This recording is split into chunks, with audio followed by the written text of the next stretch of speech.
저는 굉장히 조심스러운데요. 지금 엄청나게 떨어지고 있기 때문에 내년쯤 가면은 너무 많이 떨어진 데다가 또 뭐 공급 부족이다 해가지고 또 갑자기 또 오를 수도 있기 때문에 그때쯤 가가지고 혹시 손해 뭡니까 집 못 산 사람이 왜 그날 그 합정동에 거기서 그 병지 같은 놈 얘기 들어가지고 제 욕을 할 수가 있기 때문에 조심스러운 데 뭐냐면 부동산에 관한 기본적인 인식을 조금 바꾸는 정도로 말씀을 드릴게요. 왜냐하면 여러 면에서 고령사회를 앞서가고 있는 일본과 우리나라를 비교해 보면은 힌트가 나오거든요.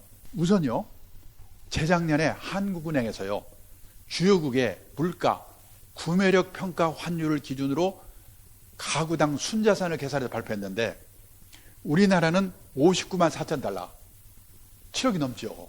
근데요, 프랑스가 57만 2천 달러, 일본이 50만 달러. 이 두 나라가 우리보다 선진국이고 몇십 년 앞서서 자본 축적을 시작한 나라인데 이 두 아무리 물가를 감안했다고 하지만은 이 두 나라보다 우리가 재산이 많대요. 부자래요. 믿어지십니까? 한국은행 발표인데 거짓말이 아니겠죠. 근데 문제는요, 다 아는 얘기지만 가계자산을 분해를 해봤더니 우리나라는 부동산이 80%고 금융자산이 20%예요. 근데 미국은 부동산이 30%고 금융자산이 70%예요. 우리가 반대야. 그러니까 우리나라는 한마디로 말하면 재산 이퀄 부동산인데 부동산 가격이 비싸니까 부자처럼 보이는 거예요. 계속 올라가면 상관없겠지요. 나라는 미치겠지만. 근데 혹시라도 일본과 같은 장기 하락 현상이 나타나면 어떻게 되지? 걱정이 되는 거예요. 그러니까 그렇게 안 될 때 안 되더라도 대비는 해야 돼요. 지금요, 일본과 비교해서 우리나라 집값이 어느 정도 비싼가? 부동산 값이. 우리나라 남한 땅 넓이가 얼마라고 생각하십니까? 남한 땅 넓이 10만 평방킬로미터예요. 일본 땅 넓이 38만 평방킬로미터예요. 그러니까 우리나라 남한 땅이 일본 땅의 약 4분의 1입니다. 근데 우리 남한 땅을 재작년 가격으로 다 팔았다고 가정하고 일본 땅을 다 팔았다고 가정하면 판 가격이 우리나라 가격이 일본 부동산 값이 일본 부동산 값의 4분의 3이에요. 땅 넓이는 4분의 1인데 땅값은 4분의 3이다. 이 말은 맞비교는 어렵지만요, 일본 땅을 3평 팔아야 우리나라 땅을 1평 산다는 거예요. 그런데 그 일본도요, 1980년대 버블기 우리보다 더 난리였어요. 그때 제가 일본에서 근무할 때는 얼마나 일본의 땅값이 비쌌는지 아십니까? 일본 동경 중심가에 가면 왕궁이 있는 구가 있어요. 지오다쿠라고 합니다. 우리 서울의 창덕궁, 경복궁이 있는 종로구와 같은 구인데 제가 들은 얘기예요. 어떤 사람이 뭐라고 하냐면 오늘 시세로 이 지오다쿠 구 하나만 다 팔면 그 돈으로 카나다 땅을 통째로 살 수 있다는 거예요. 세상에 땅값이 얼마나 비싸면 동경 시내 종로구 같은 구 하나 팔아서 그 돈으로 카나다를 다 삽니까? 그게 그 당시 일본의 땅값이었어요. 그렇게 비쌌어요, 일본도. 그리고요, 지금 현재 우리나라 집값이 어느 정도 또 비싸냐면요, 그런데 아까 말했지, 지금 일본 땅 3평 팔아야 우리나라 1평 산다고? 와세대 대학에 한국 교수가 있어요. 동아일보에 컬럼을 쓰는 분인데 얼마 전에 컬럼에 뭐라고 나왔냐면 비슷한 서울과 동경에 위치해 있고 비슷한 학군이고 연수도 비슷한 진지가, 그러면 자기 느낌상으로 서울의 집값이 동경 집값의 2배쯤 될 거래요. 그러니까요, 1980년대 90년대는 일본도 땅값 집값이 비싸니까 부동산의 비중이 60% 우리나라 비슷했어요. 그게 30% 정도에 떨어졌다가 약간 늘어났는데 그래도 30%인데요. 이렇게 60%에 있던 거가 30%대로 떨어진 이유를 제가 조사해 보니까 우리도 그렇게 될 가능성이 크지 않을까 걱정이 되는 거예요. 일본의 전체 가계자산에서 부동산 비중이 60%였던 거가 30%대로 떨어진 첫째 이유, 지난 30년 동안 일본 집값 땅값이 특별한 데 몇 군데를 제외하고는 계속 떨어졌어요. 그러니까 비중이 줄겠죠. 두 번째, 집에 대한 생각이 달라졌어요. 집 없으면 어때? 빌려 살면 되는 거지. 우리처럼 집에 한이 맺혀 있잖아요. 일본의 보통 사람들이 내가 집이 없어, 근데 금융자산에 몇 억 있어. 그러면 은행에서 돈 얼마든지 빌릴 수 있거든요. 돈을 빌려가지고 집을 살까? 집을 사면 세금 내야지, 수리해야지, 골치 아프잖아 이거. 에이, 집은 빌려 살고 이 돈은 딴 데 투자할까? 냉정하게 생각해 보거든요. 근데 그동안에 우리나라 어떻습니까? 내 돈이 하나도 없더라도 은행에서 빌릴 수만 있다면 눈 감고 빌려서 집을 샀잖아요. 그런데 그 일본도 생각이 바뀌어가지고 집 없으면 어때? 빌려 살면 되는 거지? 이렇게 바뀌었다는 거예요. 우리나라나, 제가 근데요, 1980년대 동경에서 근무할 때는 일본의 버블 경기거든요. 우리보다 더 했어요. 우리나라나 일본처럼 농경 문화를 가진 나라, 정착해 사는 나라 사람들은 유목미 국가, 해양국가처럼 이동을 전제로 하고 사는 나라 사람과 달리 내 집, 내 땅에 대한 집착이 엄청나게 강하거든요. 일본도 그랬어요. 근데 그게 집값 땅값은 떨어져. 노인만 낳고 애들은 줄어들어. 경제는 어려워져. 그러니까 집 없으면 어때? 빌려 살면 되는 거지? 이렇게 바뀌더라고요. 근데 두 번째 이유, 다 관계가 있는 건데, 일본도 우리나라도 베이비붐 세대가 왕창 태어나면서 이게 집을 사니까 집값을 올렸어요. 근데 일본은 베이비붐 세대 내 집 마련이 끝났어요. 우리는 안 끝났어요. 끝나면 어떻게 될 건가? 그 다음에 네 번째가 되는구나. 도시화. 시골에 살던 사람들이 도시로 이주를 하면서 집을 사니까 집값을 올렸어요. 근데 일본은 도시화 과정이 끝나가지고 도시에서 지방으로의 역류 현상이 나타나고 있어요. 일본 지방자치단체에서요, 관내에 비어있는 집 있잖아요. 그럼 도시 청년들 꼬시는 거야. 여기 와서 살면 공짜로 살고 지원해 주겠다고. 우리나라 도시화율이 몇 퍼센트일 것 같아요?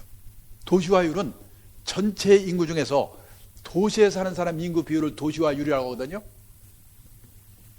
세계에서요, 싱가포르, 홍콩 같은 도시국가를 제외하면 우리나라 도시화율이 세계에서 1등이에요. 91%. 대부분의 나라들이 도시화율이 90%가 되면 멈추거든요. 우리 안 멈추고 계속 하는 거야. 그리고 마지막으로 부동산에 투자하는 방법이 실물로 직접 투자하는 거에서 보통 사람들은 간접 투자로 바뀌었어요. 선진국의 보통 사람들이요, 내가 집이나 가게를 하나 갖고 있다가 세를 놓습니다. 그 사람이 세를 안 내? 못 내보내요. 선진국은 세입자의 권리가 너무 세기 때문에 소송해야 돼. 골치 아파. 그러니까 선진국 사람들은 실물로 부동산에 투자하는 게 아니라 리츠, 부동산 펀드 같은 간접 투자를 하는 거예요. 근데 리츠나 부동산 펀드는 펀드이기 때문에 금융자산 안에 포함이 돼 있어요. 그래서 미국, 일본의 금융자산 비중이 60%, 70% 이유가 거기에 있는 거예요. 지금 우리도 알게 모르게 이런 방향으로 가고 있다.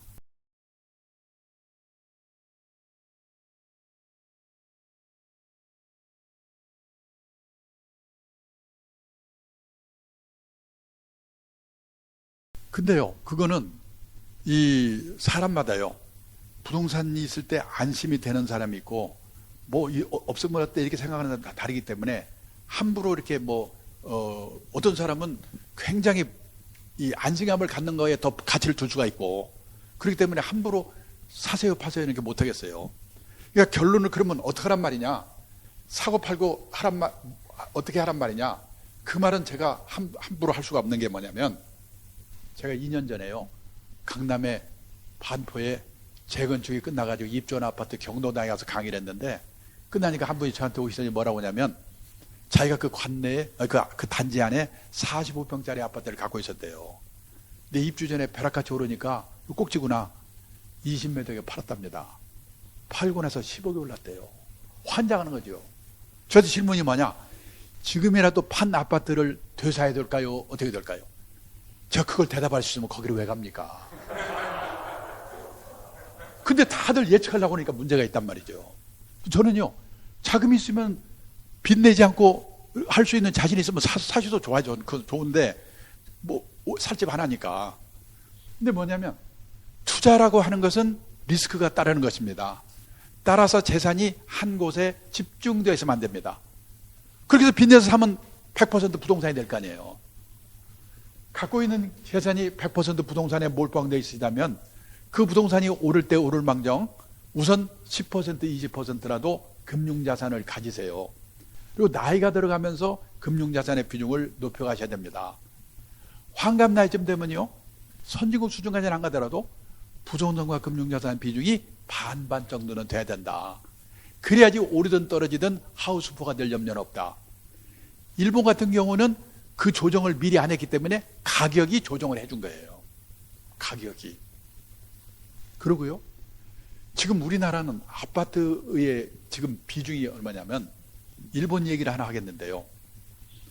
일본에 지금 문제가 뭐냐면 이 아파트가 슬럼화돼 가고 있는 거예요. 그게 일본의 큰 문제예요. 왜냐하면 아파트를 뭐라고 부르냐면 구분 소유 주택이라고 그래요. 구분 소유 주택을 재건축하려면 주민의 80%가 찬성해야 된대요. 우리도 그런 게 있잖아요. 근데 노인들이 귀찮고, 또 이거 잘 알아두실 게 뭐냐면 재건축에 성공하려면요, 두 가지 조건이 충족돼야 돼요. 첫째, 위치가 좋아야 돼. 둘째, 저층해야 돼. 고층으로 만들면서 비용을 빼야 되니까. 근데 위치가 별 볼 일 없거나 위치는 좋은데 이미 고층으로 돼 있으면 재건축이 안 되는 거예요. 이게 슬럼화되고 있어요. 그러다 보니까 그 근처에 있는 땅값이 떨어져요. 단지 근처에 있는 땅값이 떨어져요. 그나마라도 재건축에 성공한 아파트가 있긴 했어요. 어떤 아파트가? 성공한 아파트의 80%가 지진 나서 무너진대. 근데 지진 나기를 기다릴 수가 없는 게 아니에요. 근데 우리가 일본 걱정을 할 때가 아닌 게 뭐냐면, 일본은 아파트의 슬럼화가 문제라고는 하지만 일본 전체 주택수의 6층 이상 아파트의 비율이요 10% 정도밖에 안 돼요. 지방도시 가면 거의 아파트 없어요. 우리나라 전체 주택수 중에 아파트의 비율이 몇 퍼센트인지 아십니까? 3년 전에 63%래요. 근데 계속 늘어나잖아요. 저는요, 지방도시 가면서 볼판에 고층 아파트 서 있는 거 보면 10년 후, 20년 후 우리 손주들이 저거 때려부시려고 얼마나 고생을 할까. 이거 보통 문제가 아니에요. 그래서 요즘 일본에서는요, 유행하기 시작한 게 뭐냐면, 부만 남았거나 사별하고 혼자 되면 어디서 사는가? 시내에서 18평에서 20평짜리 병원 가까운 곳, 나이 들면 병원이 가까워야 돼요. 근데 문화시설 가까운 곳, 재미가 있어야 되니까. 그다음에 쇼핑 가까운 곳, 이런 데 사는 게 유행하기 시작하고 있어요. 대형 고층 아파트를 조심하셔야 돼요. 그리고 하나만 딱 말씀드리고 끝내겠습니다. 근데 우리도 알게 모르게 이렇게 바뀌고 있는데요. 판교에 타운하우스라는 데 이 얘기 들어보셨죠? 2009년에 입주했거든요. 이걸 지을 때 일본인 건축가 야마모토라는 사람한테 설계를 부탁했대요. 이 사람이 설계를 해야 되니까 한국에 와서 주택 사정을 살펴봤더니 그 사람 얘기입니다. 원래 한국의 전통 가옥도 외부에 개방된 부분과 사랑방이죠, 사생활을 지키는 부분으로 나뉘어 있었다. 그런데 그런 주택이 사라지고 모두 밀실 같은 주택이 됐다. 고령화 시대 1인 가구 시대에 그런 밀실 같은 주택은 더는 바람직하지 않다. 그래서요, 주택 사방 현관을 유리로 설계해 버렸어요. 밖에서 보이잖아요. 밀실에 익숙한 사람들이 어색하잖아요. 처음에는 분양이 잘 안 됐어요. 근데 들어와 산 사람이 10년을 살아보니까 지금 같은 고령화 시대 1인 가구 시대에 이웃과 함께하는 삶이 너무나 행복하더라. 그래가지고 10년 만에 야마모토 이 설계사를 불러가지고 파티를 했다고 중앙일보에 난 기사를 제가 스크랩한 거예요. 생각이 바뀌어요. 또 우리는 바뀌었다면 화끈해지잖아요. 그러니까 제가 함부로 대답할 수 없는 게 자꾸 원칙만 이야기하는 이유가 그거예요. 그래서 저는 여기 계신 분들이 혹시 그 요즘 유행하는 게 뭐죠? 그 일 관두고 재테크해가지고 파이어라고 합니다. 파이어죠. 네. 그걸 혹시 머릿속에 듣고 계신 분이 계신지 모르겠는데, 요거 하나는 유념해 두셔야 하는 게 뭐냐면, 그게 1990년대 미국에서 시작이 돼가지고 2008년 미국 금융위기에 많이 늘어났거든요.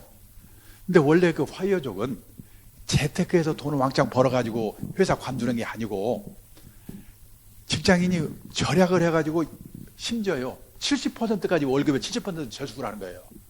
그래서 모아가지고 또 극단적으로 전략해 살면서 자기 하고 싶은 일 하는 거예요. 근데 우리는 재테크에서 한 구치 탁 잡아가지고 회사 때려치고 골치 아픈 가지고 나가서 쉬자. 근데요, 두 가지 문제가 생겨요. 계속 재테크에 성공을 하는 법이 없는 거거든요. 성공해서 했더라도 50쯤 돼가지고 이제 공허해지기 시작하는 거예요. 제 주위에도 그런 사람이 있었는데 먹고 사는 건 해결이 됐는데요. 자기 친구나 옛날 그 동료들이 각각 자기 자리에서 뭔가 보람있게 일하고 있는 걸 보면은 내가 왜 이랬지? 이렇게 되는 거예요. 그러니까 뭐냐면 재테크해서 하는 게 아니라 절약해서 모아가지고 또 절약해 살면서 자기 하고 싶은 일 하는 거예요. 제 아는 펀드 매니저는요, 힘들거든요, 일이. 그래서 40대 후반에 관뒀는데 딱 커피 타지게 일해가지고 연봉 많이 받아서 나오자마자 섬 하나 사서 개발한다고 하더라고요. 빌 게이츠도 마찬가지 아니에요. 사회공헌 사업. 꼭 뭔가 소일거리를 갖고 관둬야 된다. 그 말씀을 하나 드리겠습니다. 약간 가벼운 내용인데요. 대표님께서 처음으로 30세가 되었을 때의 마음가짐과 그 당시에 겪었던 인상적인 경험에 대해서 공유해 주실 수 있을까요? 이렇게 질문이 들어왔습니다. 저는요, 그러니까 28세부터 31세 사이에 제가 그때는 한국거래소를 다니고 있었거든요. 여기에서 일본 동경 증권거래소라는 데를 연수를 제가 간 일이 있습니다. 그 후에는 이제 제가 대우증권으로 옮겨가지고 두 번째로는 또 일본의 증권회사에 가서 연수를 받은 일이 있는데 그때 제가 충격을 받은 건 뭐냐면 우리가 일본이 우리보다 20년, 30년 앞서서 고령사회를 가고 있거든요. 그때 1975년에 처음 갔는데 전부 노인만 있는 것 같아요. 그러니까 지금 생각해보면 이렇게 앞으로 오래 살게 되는 거구나. 근데 그 동경증권거래소 지하에 주식이나 채권을 보관하는 창고가 있는데요. 그 앞을 견학하는데 머리가 허연 70원 넘어서 갔던 노인들이 100명 정도 앉아가지고 주식을 세고 있어요. 제가 놀래가지고 안내하는 분한테 물어봤거든요. 저분들 옛날에 뭐 하던 분들입니까? 옛날에는 회사 간부도 했고 그 다음에 이 공무원 출신도 있고 한 자리씩 하던 사람들이죠. 그거 얼마씩 받아요? 시간당 500엔, 우리 돈으로 5, 6천 원 받고 일한다는 거예요. 그리고 이제 끝나고 5시가 되니까 이제 제가 그때 머물거든 호텔이 비즈니스 호텔인데 인류 호텔이 아니라서 그런지 모르겠지만은 젊은 아가씨들이 퇴근을 하고 할아버지들이 밤당번으로 교대를 하는 겁니다. 제가 그때 생각한 건 뭐냐면 앞으로 오래 살게 되는구나. 그러면은 오래 일을 할 수 있는 거를 생각해야 되겠구나.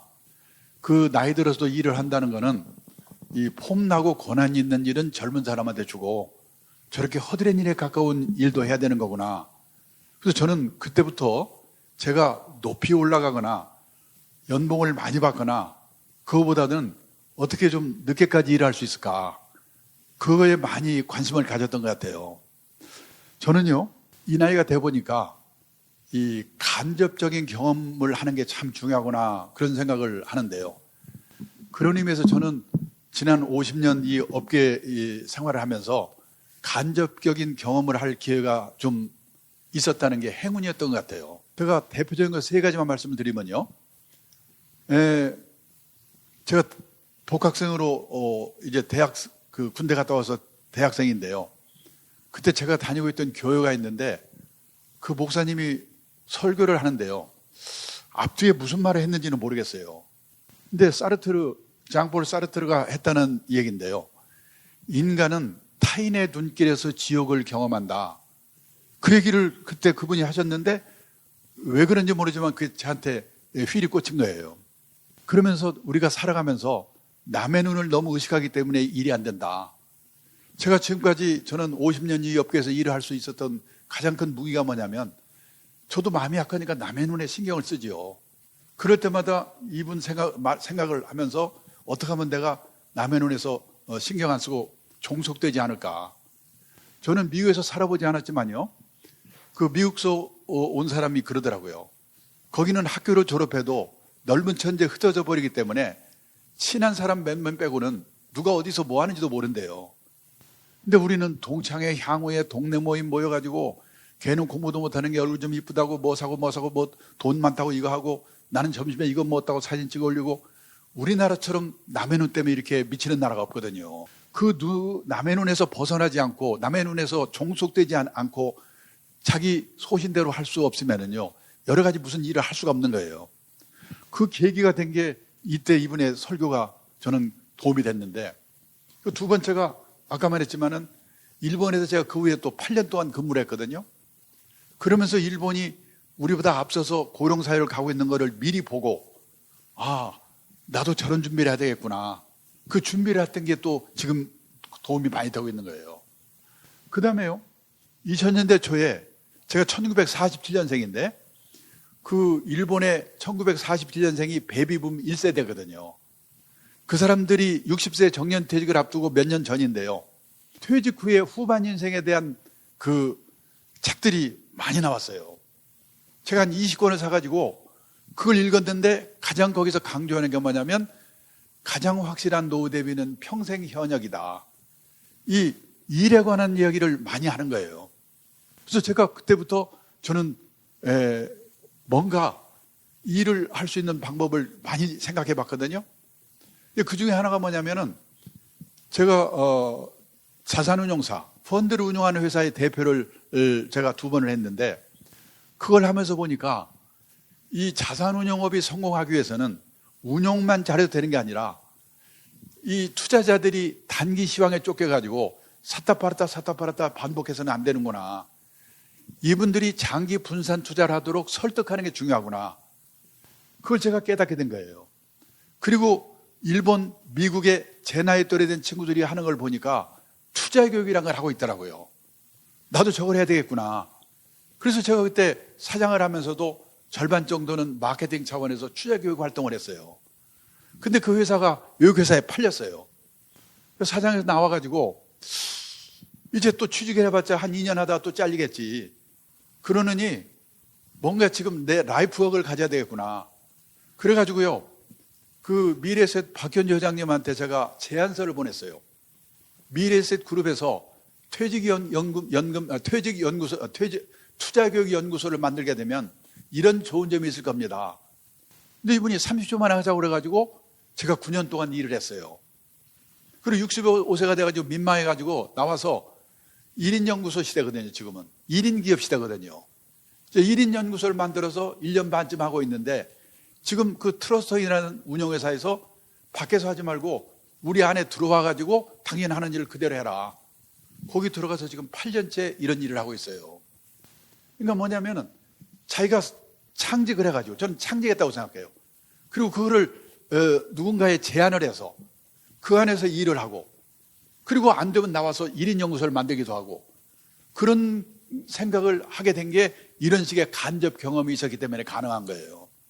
여기 분들이 앞으로 살아가면서 지금 내가 하고 있는 일과 미래의 직업과 연결시켜서 뭔가 뭔가 남다른 일을 내가 할 수가 없겠는가. 현재 하고 있는 일을 개선해가지고 회사에 제안을 하고. 그래서 저는 제일 좋은 거는 그 일과 함께 조직 속에서 오래 하는 게 좋아요. 그게 안 되면 그 일을 가지고 나와서 1인 기업, 1인 연구소를 만들고, 그런 식의 뭔가 계획을 세우시는데, 저 같은 경우에는 이 간접 경험이 이외에도 많은데요. 시간 없으니까 그게 도움이 됐다. 우선 첫 번째 대답은 그렇게 말씀드리겠습니다. 그래서 두 번째 질문은 이것과 좀 이어가 보려고 합니다. 평생 직장이 중요하다고, 평생 현역이 중요하다고 이제 말씀을 많이 하시는데, 네. 현재 30대인 직장인들이 평생 직장을 갖기 위해서 미리 준비해야 될 마음가짐이나 아니면 향후에 특정 유망한 분야가 있을까요? 하고 질문을 남겨주셨습니다. 금융 자산에는 예금과 같은 금융기관이 책임져주는 저축상품과 주식이나 펀드 같이 책임 안 져주는 투자상품이 있거든요. 근데 투자상품을 운용하는데 성공하기 위해서는 어떻게 해야 되느냐. 다들 예측을 다 해야 된다고 생각하거든요. 그래서 날만 새면 오릅니까 떨어집니까 뭐 사야 됩니까 이러는 거예요. 지난 3년 가까이 이 동학개미 투자자 붐이었죠. 내가 50년째 일을 하고 있는데요. 붐일 때 한 7, 80% 투자가가 뭐예요? 60, 70%가. 그래서 거기서 꼭지를 잡아가지고 요즘같이 됐을 때는 어떻게 할 방법이 없어요. 그러고 있거든요. 그래서 투자의 원칙은요, 여유자금으로, 그 다음에 묻어둘 각오로 비상사태가 오더라도 놀라지 않고 참고 기다리겠다는 각오를 해야 된다. 그 얘기를 100번 해봐도요. 제가 지금 50년 이 고함질로 이 얘기를 많이 했지만 안 돼요. 제가 재작년에 놀란 게 뭐냐면요. 자본시장연구원에서 발표한 자료인데 우리나라 20대 남성의 주식 투자 매매 회전율이 6,800%라고 나왔어요. 회전율이 뭔지 아시죠? 1년에 몇 번을 사고 파는가. 한 번 샀다 팔면은 100%거든요. 6,800%라는 거는 1년에 68번을 샀다 팔았다 했다는 거예요. 20대 남성 투자자의 평균입니다. 깜짝 놀랐어요. 그러면요, 우선 그렇게 68년 거의 일주일에 2번 정도 사고 팔고 하게 되면은 꿈에도 나타날까요? 꿈에도. 그 다음에요, 회사에서도 그 생각할 거예요. 그 회사 잘려요. 그 다음에 그렇게 단기적으로 단타 매매를 하게 되면은 어쩌다 한 번은 알 수가 모르지만은 계속 성공한다는 보장이 없거든요. 근데 그런 일들을 하는 거예요. 그리고 그때 2002, 3년 모토가 뭐였냐면 돈에도 일을 시키자. 그랬죠? 근데 제가 보니까 돈에만 일을 시킨다는 생각을 하는 거예요. 재테크 그것만 관심을 갖고 일에 소홀하는 거예요. 저는요, 자기가 사업을 하든 직장에서 직장인으로 일을 하든 일이 얼마나 중요한 금융자산인가를 확실하게 인식하셔야 돼요. 일에서요, 월급 나옵니다. 보너스 나옵니다. 퇴직금 나옵니다. 그러니까 어떻게 보면은 받은 월급 돈에도 일을 시키자는 그 일을 시키는 그거는 내 인생에서 10% 정도라면 90%는 일에서 성공해야 돼요. 일에서. 그런데요, 지금 얼마 전에 영국 옥스퍼드 대학의 마틴 스쿨이라는 데서요, 고용의 미래라는 이 자료를 발표했는데 거길 보니까 2033년이 되면요, 현재 있는 직업의 47% 절반 가까이가 사라진대요. 그런데 사라지기만 하는 게 아니라 창직의 시대. 지금 생각지 않은 일들이 생기거든요. 아이패드 화가, 반려동물 장의사. 저는요, 반려동물 장의사가 뭔지 알죠? 장사 지내주는 거. 저는 같은 그 나이 든 꼰대들은 이해를 못했어요. 근데 제 딸이 근처에 사는데 반려견을 하나 사더니요, 온 집안이 그 반려견 때문에 미치는 거예요. 제가 어제 저녁에 저희 아내하고 이 얘기를 했어요. 그 반려견 이름이 두부인데 혹시 두부 죽으면 쟤네들 어떻게 되지?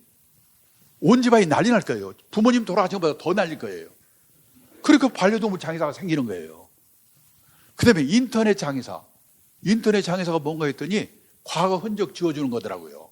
제가 지금까지 저는 그런 면에서 창직을 여러 번 했다고 생각합니다. 직장인으로서. 그러니까 뭐냐면 앞으로 같은 직장에 다니지만은 제가 50년 전에 하던 일과 지금 하던 일과 금융투자업계라는 건 똑같지만은 전혀 달라요.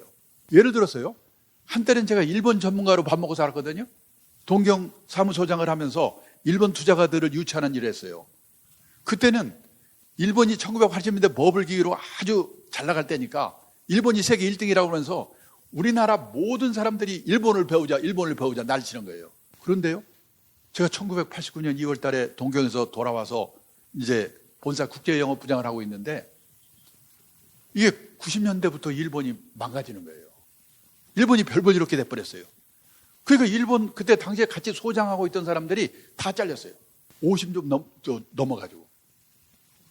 근데 저는요, 우연히 그때 일본의 많은 자료들이 뭐냐면 우리가 뭘 잘못했는가, 일본이 반성하는 자료들이 많이 나오더라고요. 근데 우리나라 금융제도가 일본 제도를 다 받아들인 거거든요. 증권거래법은 갖다 그대로 노를 의로 바꾸고 그래서 그냥 처음 한 거예요. 그러니까 일본에 반성해야 될 거는 우리가 우리의 반성 자료예요. 그래서 제가 그 자료들을 다 사다가 그 일본이 잘못하고 반성하는 거를 우리도 이렇게 반성해야 된다. 그거 외치고 다녔어요. 또 금융투자 시장이 잘 되려면 이 운용업이 잘 돼야 된다. 자산운용업을 잘해야 된다고 제가 외치고 다녔거든요. 그랬더니 현대그룹에서 그럼 네가 와서 한번 사장해보라, 제가 사장을 했어요. 그러니까 똑같은 일본의 일을 하더라도 그걸 일본을 배우자 해서 반면교사로 삼자. 이렇게 세상이 바뀌는 거예요. 그러려면은 창직이나 마찬가지예요. 그래서 저는 이게 창직의 시대다. 그러기 위해서는 보세요. 4차 산업혁명 시대가 와도 결론은 사람이다. 사람이 만들고 사람이 입력하며 사람이 느낀다. 다만 미래가 안전하게 보장되어 있지 않은 사회다. 저는 지금 은행에 다니는 분들 좀 상당히 걱정스러워요. 지금 이렇게 옛날에요. 제가 학교를 졸업할 때는 은행이 정말로 수재 중에 수재만 갔거든요. 그럼 가서 뭐 하는 거 봤더니 지점에서 돈 세는 거예요. 돈 세는 게 부가가치예요.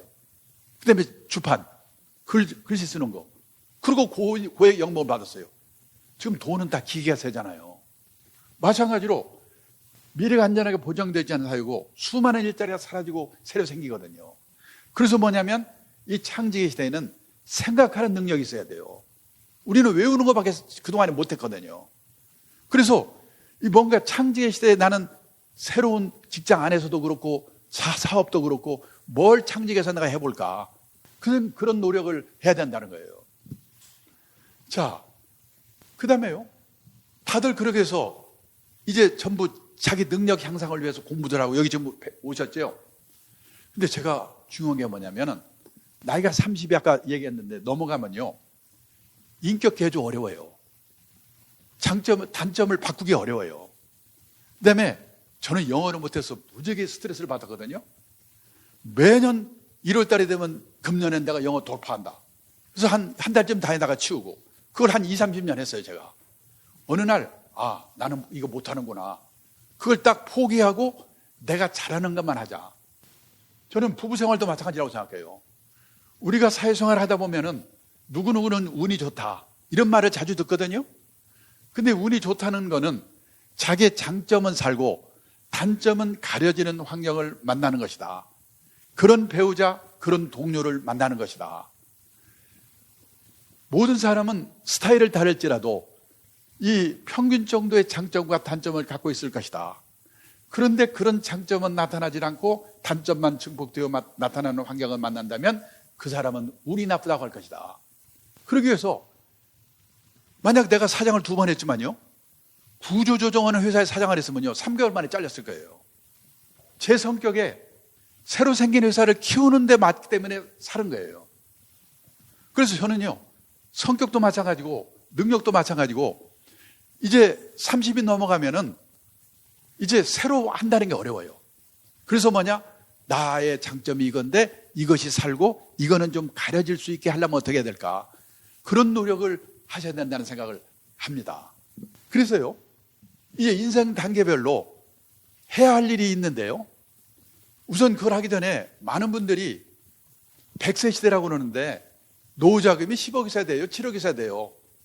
이런 질문을 많이 하거든요. 근데 우리나라 직장인 중에 회사를 퇴직하고 살고 있는 집 말고 그런 돈을 갖고 퇴직하는 분이 얼마나 되겠어요? 속만 터지죠. 근데 저는 몇 억의 노후 자금이 있다고 하더라도 이 인생 설계, 생애 설계의 발목을 잡는 3가지 착각이 있는데 그 착각에 빠지게 되면 아무런 의미가 없고 또 몇 억이 없다고 하더라도 착각에 빠지지 않고 이렇게 미리미리 준비만 잘하면 얼마든지 행복한 노후를 맞을 수 있다. 저는 그렇게 생각해요. 그 첫 번째 착각이 뭐냐면 많은 분들이 인생에 80, 80 이유는 없는 걸로 알고 있다. 그래서 뭔가 계획을 세우는 분들도 보면은 80 이후를 생각하는 분이 거의 없거든요. 그때도 아시지만 요즘 시중에 유행하는 말 중에 재수 없으면 120살까지 산다. 제가 생각해도 끔찍해요. 뭐하고 살 건가? 뭐 먹고 살 건가? 그리고 뭔 일을 할 수 있는 그거를 미리미리 생각해 봐야 된다는 거예요. 그리고요, 우리가 언젠가는 세상을 떠납니다. 근데 그 죽음이라고 하는 것이 어느 날 갑자기 조용히 오는 걸로 알고 있다. 그러면 얼마나 좋겠습니까? 안 그렇죠? 저도 저희 노모가 몇 년 전에 92세에 돌아가셨는데요. 한 3년쯤 아프셨거든요. 많은 분들이 100살 가까이 살면서 짧게는 2, 3년, 길게는 10년 정도를 앓으면서 돈 문제, 외로움 이걸로 고생하다 가거든요. 저는 저희 어머니를 보면서 자기 발로 화장실만 걸어다니다가 세상 떠난다 얼마나 좋을까. 존엄에 관계된 거거든요. 3번째, 저는 우리나라 가정에서 가장 큰 문제가 3번째라고 생각해요. 많은 분들이 아직도 자식이 자신의 노후라고 생각하고 있는 돈 다 퍼부어놓고 노년에 쪽방에 사는 분 많거든요. 자녀 리스크라고 하죠. 여기에 걸려버리면 몇 억 있어봤자 아무 의미가 없다는 거예요. 그래서요, 우리 연령대별로 이 중점적으로 내가 준비해야 될 게 뭔가를 미리 생각해 봐야 되는데 20, 30대 할 일이 뭐냐? 연금이에요. 삼층연금, 국민연금, 퇴직연금, 개인연금 하나 가입해두는 거. 국민연금과 퇴직연금은 직장인이면 다 자동 가입이죠. 가정주부는 의무는 없지만 이미 가입이 돼요. 그거 꼭 해야 돼요. 그리고 모자라니까 10만 원, 20만 원이라도 개인연금 가입하는 게 제일 중요해요. 이 얘기는 나중에 하겠지만은 우리가 선진국이라고 하면 노후자금을 몇억 원씩 들고 있는 나라 아니고 세상을 떠날 때까지 최소 생활비 정도를 공적 사적 연금으로 확보하고 있는 나라, 그게 선진국이에요. 근데 그거는 2, 3년, 4, 5년 가입해서 되는 게 아니거든요. 20년, 30년, 40년 가입해야 돼요. 그리고 미국 같은 경우에는 그 삼층연금 하면서 특히 퇴직연금이 투자연금이 대부분이니까 거기서 투자에 관한 공부를 해가지고 다른 자산을 운용하는데도 활용하는 거예요. 그걸 20, 30대 해야 돼요. 그리고 자산관리에 대한 원칙에 대한 공부하는 거. 그리고요, 아까 말한 것지만은 결국 가장 중요한 이 노후 대비는 평생 현역이기 때문에 자기 몸값을 높이는 노력, 인적 자본 투자를 해야 돼요. 근데 주식 매매 회전율 6,800%가 되면 어떻게 되겠냐 이거죠. 그리고요, 40대가 되면은 아까 건강 얘기했죠. 슬슬 신호가 와요. 폭탄주 줄이고 담배도 끊고 그걸로 모자라니까 중대질병보험 하나쯤 들어두는 거. 그리고 또 40대에 이제 초등학교 고학년 대부분 애들이 되거든요. 이때 뭐냐면은 자녀 교육 문제, 자녀 결혼 문제, 이 우리의 노후에 관한 문제, 자녀 리스크 관리를 시작해야 되는데 이거는 부부가 합심해야 돼요. 그래서 어디 가서 제대로 된 교육을 받아가지고 40대에 시작해야 돼요. 그리고 50대, 60대에는 퇴직이 가까웁니다. 우리나라 직장인의 체감 평균 퇴직 연령이 51.6세예요. 근데 100살까지 제가 살아야 되니까 뭔 일하고 살 건가? 그걸 생각해 봐야 돼요. 그리고 퇴직을 앞두고 있기 때문에 가계자산의 구조조정을 해야 돼요. 우리는 부동산밖에 없죠. 또 빚이 많죠. 이거 구조조정해야 돼요. 그리고 퇴직하고 나서도 뭔가 돈이 되는 일이든 취미 활동이든 사회공헌 활동이든 뭔 일을 하고 살 건가 소일거리를 찾아야 돼요. 노후의 3대 불안이 뭐냐면 첫째가 돈, 둘째가 건강, 셋째가 외로움이거든요. 이 3대 불안을 해소하는 최선의 방법은 돈이 되는 일이든 사회공헌 활동이든 취미 활동이든 소일거리가 있어야 돼요. 그 준비를 연령대별로 해야 된다는 게 제가 말씀드리고 싶은 내용이에요. 이번에 대학교에 들어가는 아이의 경제적 미래를 위한 조언도 좀 부탁드리겠습니다. 네. 한 달 용돈의 일부를 아껴서 주식을 조금씩 산다든지 혹은 매일 경제신문을 읽게 한다든지, 그러니까 대학교에 들어가는 아이의 경제적 미래를 위한 조언을 좀 부탁드리겠습니다. 이렇게 질문을 남겨주신 분이 있었습니다. 네. 우선 그거를 말씀드리기 전에 지금 우리가 지난 3, 40년 동안 고성장 시대, 세계 역사에 없는 특별한 시대를 우리가 살았기 때문에 우리는 의식하지 않고 있지만은 이 외국 사람들 의료를 보면 너무나 이 낭비 요인, 거품 요인이 많다는 거예요. 근데 앞으로요, 저성장 결핍의 시대가 오고 있다. 이거를 기본적으로 인식해야 돼요. 성장률 낮아지는 거 다 아시는 얘기죠? 그 다음에 왜 그런가? 출산율이 문제죠? 그 다음에 결혼 연령이 늦어지기 때문에 그런 거죠? 그 다음에 초산 연령이 늦어지기 때문에 그런 거죠? 그리고 결혼을 해도 애를 안 낳겠다는 게 남자는 31%, 여자는 45%. 지금 이런 세상이 오고 있잖아요? 그래서요, 이제 2035년에 되면 우리나라 여성 3명 중 1명이 65세 이상 할머니 대우가 되는 거예요. 그리고 2040년이 되면 인구 4명 중 1명이 75세 이상 초고령자가 되는 거예요. 이게 지금 우리의 큰 문제인데, 인구의 고령화는 우리뿐이 아니고 일본도 유럽도 다 마찬가지거든요. 근데 우리나라의 문제는 뭐냐면 우리는 뭐든지 확 끊어거든. 그냥 빛의 속도로 빨리 오고 있다는 게 문제예요. 여러 번 들으셨겠지만은 고령화의 속도라는 면에서요, 프랑스에서 155년 동안에 진행이 된 게 이웃나라 일본에서 35년 동안에 진행이 됐어요. 4배, 5배의 속도로. 그래서 일본 사람들이 적응을 못하고 30년 가까이 저고생을 하고 있는 거거든요. 근데 우리나라는 더 화끈해. 25년 동안에 진행이 됩니다.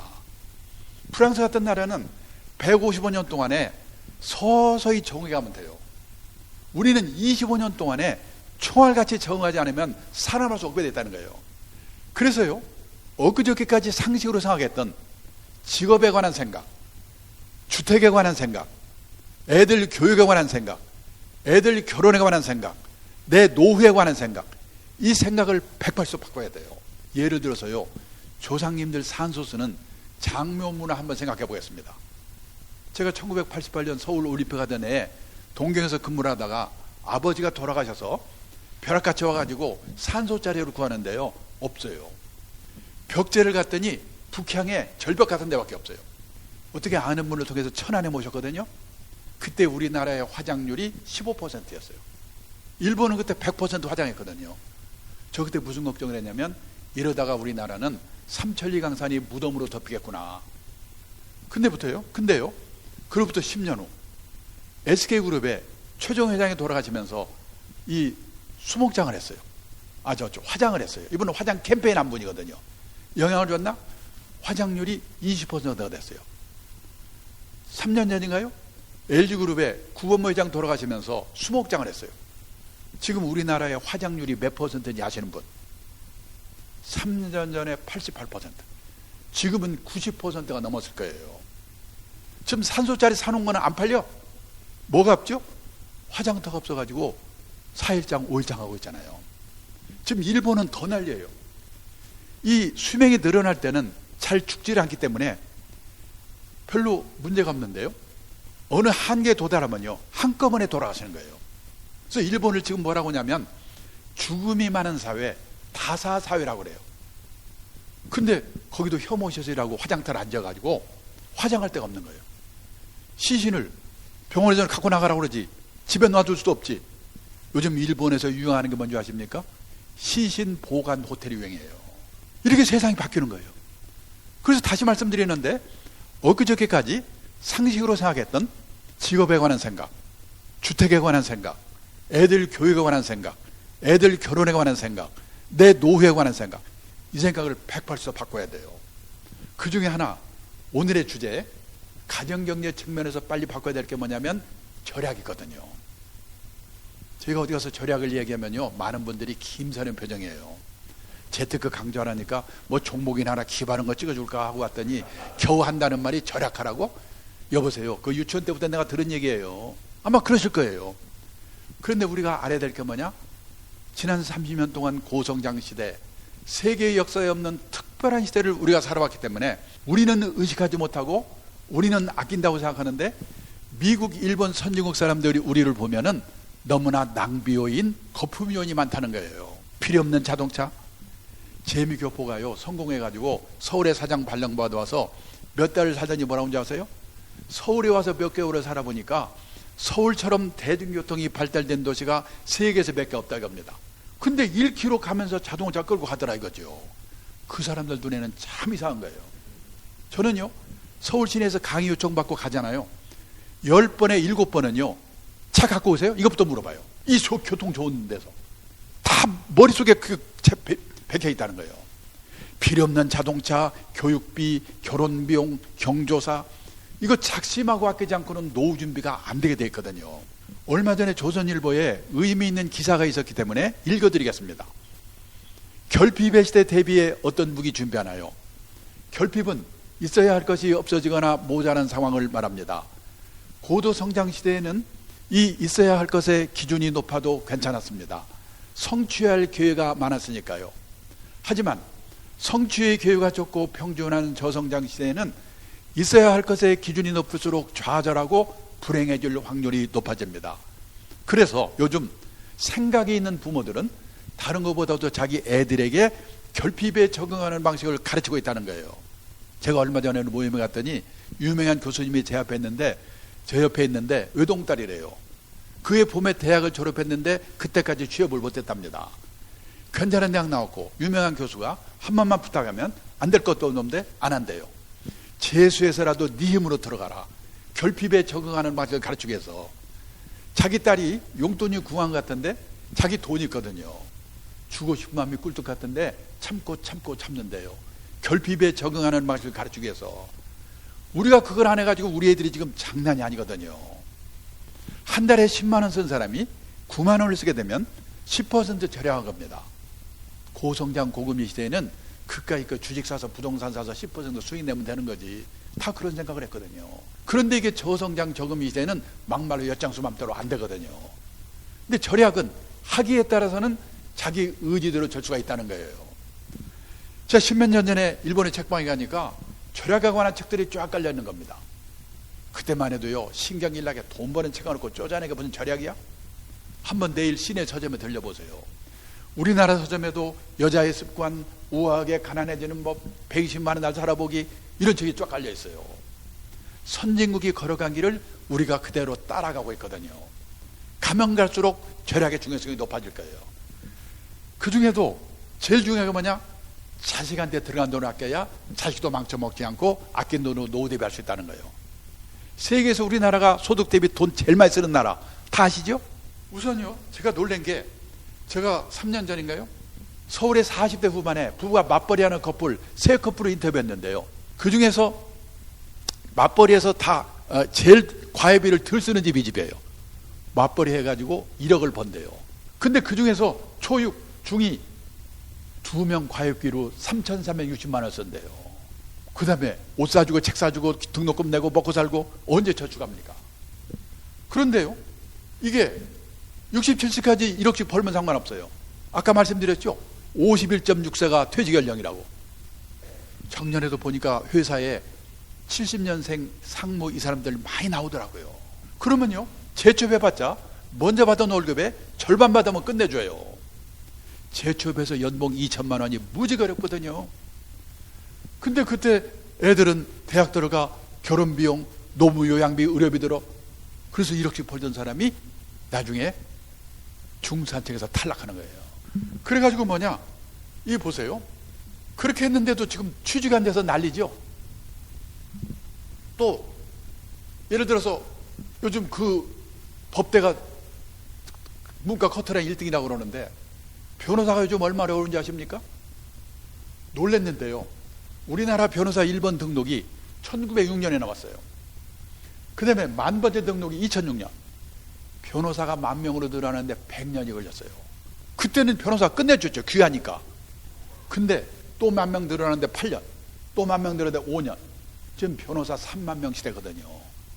일이 없으니까 지금 세무사, 법무사 일 뺏는다고 난리잖아요. 지금 의대 정원 늘리라고 난리죠. 늘려놓으면 이 꼴 날 거예요. 이제 안전한 직업이 없어요.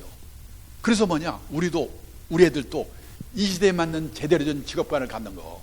그리고 이거 뭐 시간이 넘으니까 우리 애들한테 이 자율교육을 시켜야 되는데요. 우리가 영어 수학 말고 가르친 게 없거든요. 돈가지를 가르쳤는가, 경제적 자립을 가르쳤는가. 근데 막말로 영어 수학은 못해도 밥 먹고 살거든요. 근데 돈 관리, 경제적 자립 이거 모르면 평생 고생하거든요. 제가 얼마 전에 책을 쓰면서 조사해 봤는데 미국의 고등학교 교과서에는요, 이 돈 관리, 경제적 자립 이 내용이 40몇 페이지 나오더라고요. 우리는 몇 페이지 되지도 않는데 선택을 안 해. 수능에서 경제 선택을 해가 뭐 1.5%? 배우질 않으니까 대학을 졸업해도 죄송하지만 저축이라는 말과 투자라는 말이 어떻게 다른지 알고 계십니까? 미국에서는 중학교만 제대로 나오면 안다는데 학교에서 가르치지 않으면 부모라도 가르쳐야죠. 그래서 지금 우리 애들한테 영어 수학 과외보다도 더 중요한 뭐냐면 자립교육을 시켜야 돼요. 자립에는 3가지가 있습니다. 첫째가 뭐냐, 행위의 자립. 내가 머물던 자리 누가 와서 치우도록 하면 안 돼요. 목욕탕 가보세요. 옛날보다는 좋아졌지만 어젯밤부터 보니까 바닥에 수건이 몇 개 있더라고요. 어떤 놈이 지가 치워야 될 거 안 치워서 그런 거거든요. 회사에서도 누가 뭐 일하면 믿음직스럽잖아. 누가 가서 한번 다시 봐야 돼. 행위의 자립이 안 된 사람이에요. 두 번째가 뭐냐, 의식의 자립. 아까 말했죠, 남의 눈에 종속되지 말아야 된다고. 남의 눈 때문에 전전긍긍하면 일이 안 되는 거예요. 행위의 자립. 그리고 3번째가 경제적 자립이거든요. 근데 우리가요, 경제적 자립이라면 다 뭐냐, 재테크 이것만 생각하는 거예요. 진정한 경제적 자립이란 주어진 경제적 상황에 자기 자신을 맞춰놓는 능력을 기르는 것이다. 우리도 우리 애들한테 이걸 시키는 게 지금 자녀 리스크를 대비하는데 가장 중요한 거다. 이 대답입니다. 지금 시간 관계상 준비된 질문을 하나만 더 네. 좀 진행을 하려고 하는데요. 네.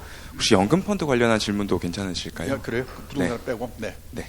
그러면 한 질문을 제가 소개를 해드리겠습니다. 그 연금펀드를 국내와 해외 섞어서 투자를 하고 계신데 국내는 대부분의 펀드가 그 지수랑 같이 가는 경향이 있어서 수익률이 너무 한결같다라는 고민을 해주셨어요. 그래서 박스권이었다가 코로나 때 급등한 후 다시 지금 폭락한 시점이죠.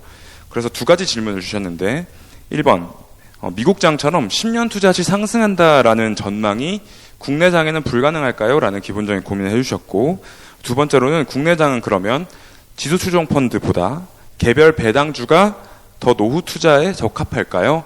이렇게 두 가지 질문을 주셨습니다. 우선요, 그 연금 자산 투자는 DB형 같은 경우는 회사가 책임져 주기 때문에 뭐 신경 쓸 거 없잖아요. 근데 앞으로 대세가 DC형이기 때문에 그거는 자기가 운용하기에 따라서 이게 이제 수익률이 좌우되는 건데요. 그래서 이건 개별 종목에 직접 투자할 수는 없잖아요. 그렇기 때문에 뭐냐면은 이 펀드로 투자해야 되는데 지금 질문 중에 국내는 미국과 비교해서 문제가 많다. 그런 뜻으로 말씀드린 것 같아요. 하신 것 같아요. 그런데 사실은요, 우리가 개방 경제거든요. 무역 의존도가 높은 나라이기 때문에 결국 어떻게 보면 해외에서는요, 우리나라의 주가 이런 동향 이런 거를 자기네들 앞으로 예측 지표로 삼는데요. 그렇기 때문에 우리나라는 폐쇄된 나라가 아니라서요. 우리나라에 투자한다는 건 세계 투자한 것과 거의 마찬가지예요. 그건 알아야 돼요. 그래도요, 또 하나 뭐냐, 성장하는 나라, 개혁하고 있는 나라에 투자를 해야 되거든요. 그 점에서는 미국은 인구가 계속 늘고 있죠. 계속 개혁하고 있죠. 또 베트남 또는 인도 이런 식의 좀 분산 투자를 하는 건 좋아요. 근데 절반 이상은 역시 우리가 한국에 살고 있기 때문에 국내에 투자해야 된다. 그리고요, 아까 배당주만 딱 그렇게 말씀하셨는데 그보다는 우리가 펀드 투자를 할 때 물어봅니다. 운용회사가 어딘지 알고 투자하는 분이 100명에 한 명도 없어요. 자, 강의가 끝나면요, 어떤 분이 저한테 오셔가지고 저 펀드 투자해서 깨먹었는데 어떻게 해야 돼요? 제가 물어봅니다. 그 펀드 어느 회사가 운영하는 건데요? 아직까지 운영회사 이름을 알고 대답하는 걸 본 일이 없어요. 근데 돈 벌게도 하고 말아먹기도 하는 데가 운영회사거든요. 그래서 뭐냐, 우리 투자자들이 운영회사에 대해서 관심을 갖고 운영회사를 고른 노력을 해야지 운영업이 바뀌는 거예요. 이게 운영회사를 잘 골라야 돼요. 그다음에 또 하나는 뭐냐면은 이 펀드 뭡니까? 이 연금 투자는 30년, 40년 장기 투자하는 거거든요. 그러니까 장기 분산 투자의 원칙을 지킬 수 있는 가장 좋은 그 운용 자산이 연금 자산이에요. 그래서 금년 내년을 보는 게 아니라 이 연금은요, 20년, 30년, 40년에 적립식 장기 투자를 하고 있는 거거든요. 그래서 제일 먼저 우리가 알아야 될 게 뭐냐면 적립식 투자의 마력, 위력을 아셔야 돼요. 퀴즈입니다. 어떤 사람이 한 달에 100만 원씩 1년이면 1200만 원 10년 동안에 120만 원 10년 동안에 1200만 원을 투자했습니다. 근데요, 시작할 때 펀드 가격이 100만 원이었어요. 근데 시작하면서부터 떨어지기 시작해가지고 5년 동안 떨어졌어요. 2,000원까지 떨어졌어요. 그리고 다시 반대로 해서 5년 동안에 10,000원으로 돌아왔어요. 그래서 원금은 10년 동안에 1,200만 원이 들어갔습니다. 그러면 그때 매입 가격은 10,000원, 8,000원, 6,000원, 2,000원, 3,000원, 그다음에 뭐 5,000원 뭐 이렇게 샀겠죠? 그러면 1,200만 원의 원금인데 평가액이 얼마인지 한번 생각해 보십시오. 이 답이 나와 있으니까 뭐 물어볼 것도 없는데 2,410만 원이에요. 대부분요, 이거 가리고 물어보면요, 원금 정도 와 있겠지. 아니에요. 이게 떨어지면은 2,000원이 되면요, 10,000원일 때는 한 주밖에 못 사는데 2,000원이 되면은 5주를 사거든요. 그래서 여기서 약간만 회복하게 되면은 이게 회복력이 빠른 거예요. 그게 마력이에요. 저는 제 개인적인 죄송한데요. 저 요번에 지난달부터 한 달에 100만 원씩 펀드 적립이 투자를 시작했습니다. 은행에서 자동 이체되는 걸로. 이럴 때 시작을 해야 되거든요. 이게. 그러기 위해서는 먼저 이 퇴직연금 자산, 연금 자산이라는 거는 20년, 30년 펀드에 장기 적립 투자를 한 거다. 그래서 적립 투자의 위력에 대해서 먼저 이해를 하고 비가 오나 눈이 오나 10년, 20년 투자하고 그리고 운용회사를 잘 골라야 되는 거. 여기에 신경을 써야 됩니다. 그러면 어떻게 골라야 되는가? 전문가의 도움을 받아야 돼요. 다들 우리가 예측이라고 생각하거든요. 아니고 소개를 받아가지고 믿을 수 있고 신뢰할 수 있고 지장산원은 만나면 안 돼요. 실력 있는 전문가 사람을 알아두는 게 중요하고 그 사람이 제대로 하는지를 알기 위해서는 원칙을 알고 있어야 돼요. 근데 제가 아까 말씀드렸지만은 이 뭡니까? 퇴직연금 자산을 운용하면서 펀드 투자를 하는데 그 펀드를 운용하는 회사가 어딘가를 확인하고 사는 사람이 거의 없어요. 우선 좋은 운용회사를 골라야 돼요. 그리고 적립투자의 마력을 아셔야 되고. 그래서 저는 아까 질문에 제대로 된 대답은 김명록 소장이 강론의 전문가이기 때문에 거기서 아마 해주실 겁니다. 가장 핵심적인 내용이 이제 운용사를 잘 골라라라는 말씀을 해주신 것 같아요. 그럼 시간관계상 혹시 현장 질문 답변 혹시 가능하실까요? 네, 그러면 이제 강창희 대표님께 궁금하신 점 있으신 분들 질문해 주시고 그리고 일부 강의는 마치도록 하겠습니다. 편하게 말씀해 주시면 좋을 것 같습니다. 이제 마지막 질문이 또 의원님도 이제 실전 투자 관련한 내용이 조금 더 실전으로 들어갔기 때문에 편하게 말씀해 주시면 좋겠습니다. 네. 국민연금이 고갈된다고 하는데 그 대표님께서는 어떻게 생각하고 계신지요? 그러니까요. 예, 우선 일단 그게 나라의 문제예요. 지금까지 뭐 그리스부터 시작해서 어느 나라가 어려워졌다고 안 준 나라가 없어요. 안 주면 폭동이 나거든요. 그러니까 그거는 걱정할 수가 없어요. 걱정할 필요가 없어요. 그런데 나라가 잘못되면 나한테 오잖아요. 그러니까 뭐냐? 연금 개혁을 할 수 있도록 압력을 넣어야 되는데 노인네들은 자기들 받고 있기 때문에 얘기를 잘 안 하거든요. 그 일본도 지금 뭐냐면 젊은 사람들이 침묵하고 있는 거예요. 그러니까 그러고 자기는 그냥 안 내버리고 그러니까 망가지는 거예요. 저는 우리나라는 그런 면에서 투표율이 젊은 사람이 높잖아요. 우리나라처럼 적극적인 젊은이들이 없어요.